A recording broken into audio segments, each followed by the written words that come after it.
কুখ্যাত যৌন অপরাধী জেফ্রি এপস্টাইন কেলেঙ্কারিতে প্রতিদিনই নতুন নতুন নাম যুক্ত হচ্ছে। চাপের মুখে পড়ছেন অনেকেই, কেউ কেউ বাধ্য হচ্ছেন পদত্যাগের পথও বেছে নিতে। এপস্টাইনের নথি নিয়ে বিতর্কের মুখে যুক্তরাজ্যের লেবার পার্টি ছেড়েছেন লর্ড পিটার ম্যান্ডেলসন। এপস্টাইনের সঙ্গে তার অতীত সম্পর্কের কারণে দলের বিব্রতকর পরিস্থিতি এড়াতেই এই সিদ্ধান্ত নিয়েছেন বলে দাবি ম্যান্ডেলসনের। একই ইস্যুতে পদত্যাগ করেছেন স্লোভাকিয়ার প্রধানমন্ত্রী রবার্ট ফিকোর, জাতীয় নিরাপত্তা উপদেষ্টা ও সাবেক পররাষ্ট্রমন্ত্রী মিরোস্লাভ লাইচিক। প্রকাশিত নতুন নথিতে দেখা যায়, পররাষ্ট্রমন্ত্রী থাকা অবস্থায় এপস্টাইনের সঙ্গে নারী সংক্রান্ত আলাপ হয় লাইচকের। যদিও এক বিবৃতিতে সব ধরনের অনিয়মের অভিযোগ অস্বীকার করেছেন তিনি।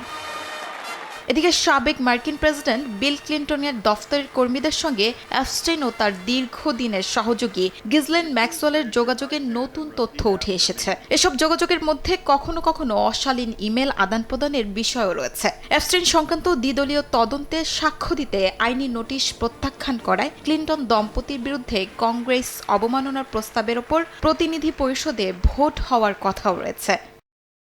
সম্প্রতি যুক্তরাষ্ট্রের বিচার বিভাগ কুখ্যাত যৌন অপরাধী জেফ্রি এপস্টাইন সংক্রান্ত লাখ লাখ নথি প্রকাশ করে।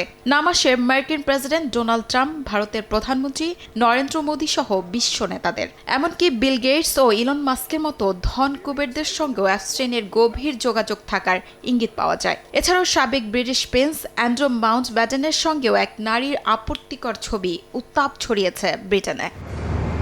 শিউলি রোজা, সময় সংবাদ।